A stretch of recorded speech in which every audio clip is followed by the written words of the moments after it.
E aí galera, tudo bem? Dando prosseguimento aqui nas nossas aulas de circuitos eletrônicos analógicos, na aula anterior a gente discutiu qual que era o efeito da presença de uma resistência de saída finita das fontes de corrente de polarização num par diferencial. A gente viu que ela basicamente altera o comportamento de modo comum, e se os braços do meu par diferencial não forem perfeitamente equilibrados, ela pode provocar um ganho de modo comum. E eu comentei no final da aula que a gente ia começar a discutir o que mais acontece quando esse par diferencial não for perfeitamente equilibrado. E um dos principais problemas que isso pode gerar é o aparecimento de uma tensão de offset de entrada, que é uma imperfeição muito conhecida dos amplificadores operacionais e ela é gerada basicamente pelo seu par diferencial. E por que isso é relevante? Como o par diferencial ele é um amplificador diretamente acoplado, ou seja, eu parto do pressuposto que a tensão diferencial de saída é zero, porque é o que acontece se ele for perfeitamente equilibrado, ele tem um ganho de corrente contínua finito, ou seja, qualquer tensão CC líquida que apareça na minha tensão de saída vai ser carregado daí para frente. Isso é importante. Então a gente tem que discutir quais são as imperfeições CC que podem ser geradas por esse par diferencial. E elas são basicamente tensão de offset de entrada, que a gente vai levantar agora, e no caso, e principalmente no caso dos amplificadores com TBJ, as correntes de offset de entrada. Beleza? Então é isso que a gente vai discutir. No caso da tensão de offset de entrada, a gente vai começar considerando o amplificador MOS, que está aqui, que é aquele par diferencial bem simples. Eu estou assumindo uma tensão de modo comum zero. Estou assumindo uma tensão diferencial também zero. Agora, o que acontece?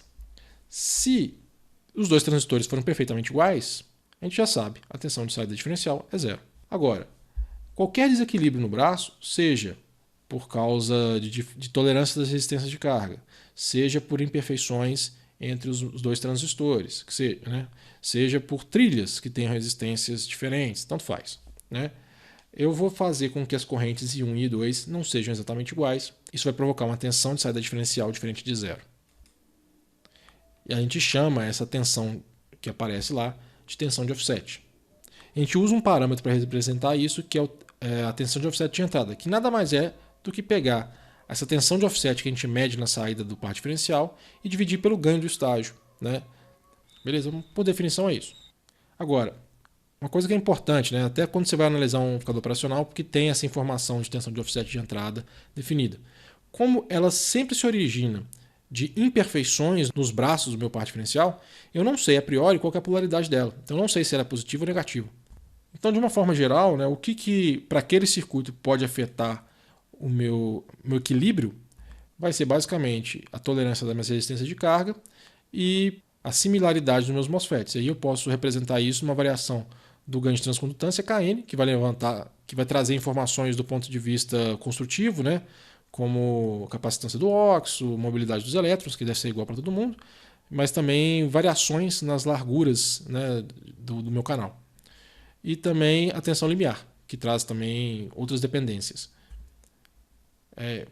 Pensando agora do ponto de vista do desequilíbrio das resistências de carga, que é um ponto que a gente até discutiu na análise de modo comum lá atrás, Então eu vou assumir que existe uma diferença entre as duas, por uma questão de equilíbrio aqui, para facilitar as contas.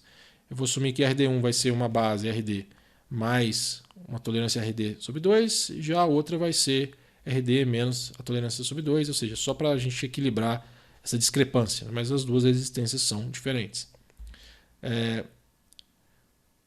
Como eu estou assumindo que os transistores, no caso, são iguais, as correntes I1 e I2 vão ser iguais, e iguais a I sobre 2. Não há desequilíbrio na polarização, mas isso vai fazer com que as tensões de saída sejam desequilibradas. E aí a minha tensão de saída diferencial vai ser basicamente I sobre 2 vezes o ΔRD, beleza? Vezes a tolerância. Neste caso, a tensão offset de entrada vai ser basicamente a tensão de saída, que a gente calculou, dividido pelo ganho do meu amplificador. E eu vou pegar um ganho médio ali, que é GMRD. Perfeito?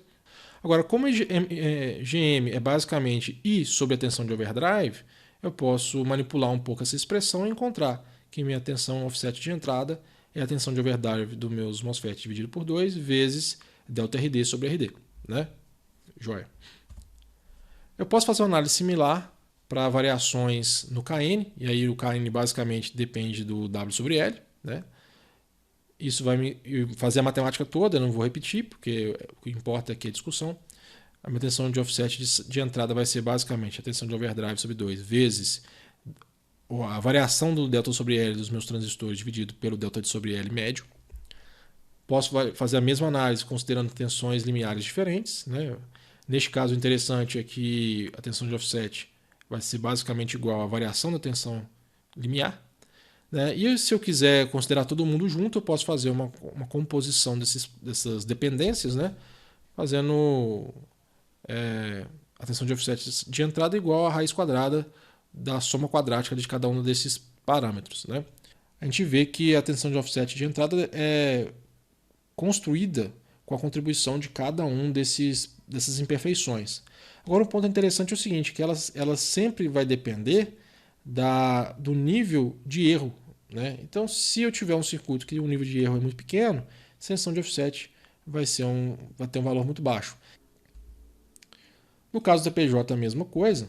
Eu não vou fazer a matemática toda. O que acontece aqui é o seguinte, né? As imperfeições desse circuito é basicamente imperfeições na resistência de carga, imperfeições nos meus TBJs que eu posso levar em consideração como sendo variações da corrente de fuga que determina a equação de corrente coletor por tensão de base emissor, né? E aí, se eu compor isso tudo, fazer a matemática, eu vou encontrar que a tensão de offset de entrada é basicamente igual à minha tensão térmica vezes a raiz quadrada da soma quadrática das minhas discrepâncias, ou seja, o delta do parâmetro que eu estou analisando dividido pelo esse parâmetro médio, né? Então é isso. De novo, se as minhas tolerâncias forem razoáveis, a minha tensão de offset de entrada é muito baixa, né? Agora, no questão do meu TBJ, além da tensão de offset de entrada, eu vou ter desequilíbrio nas correntes de entrada dos meus transistores, né? Óbvio, quando os transistores em si forem diferentes.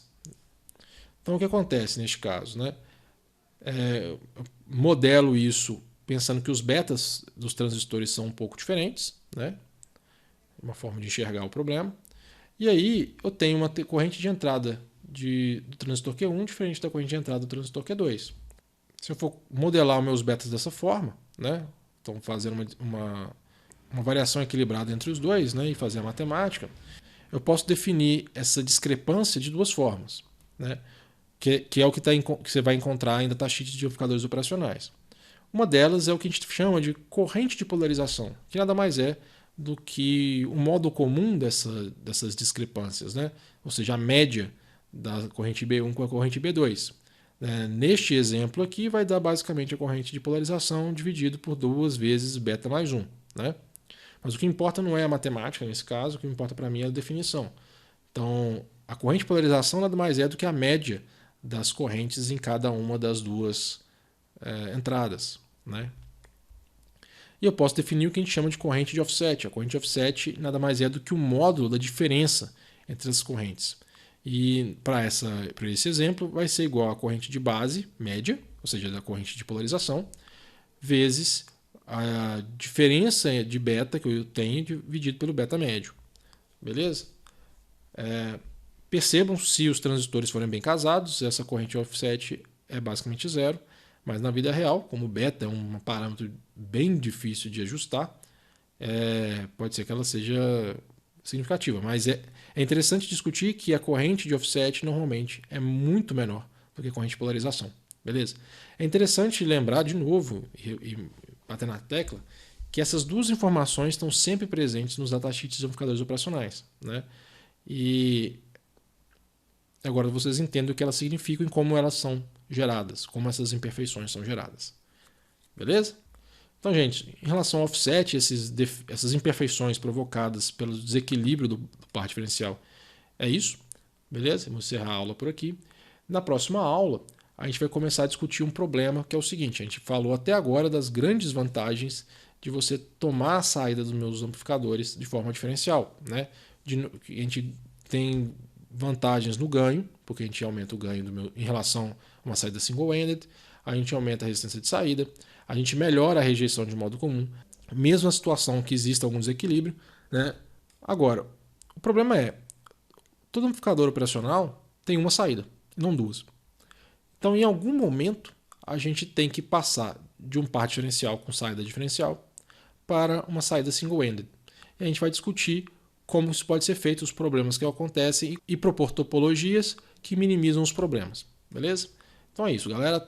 Até a próxima aula. Um grande abraço.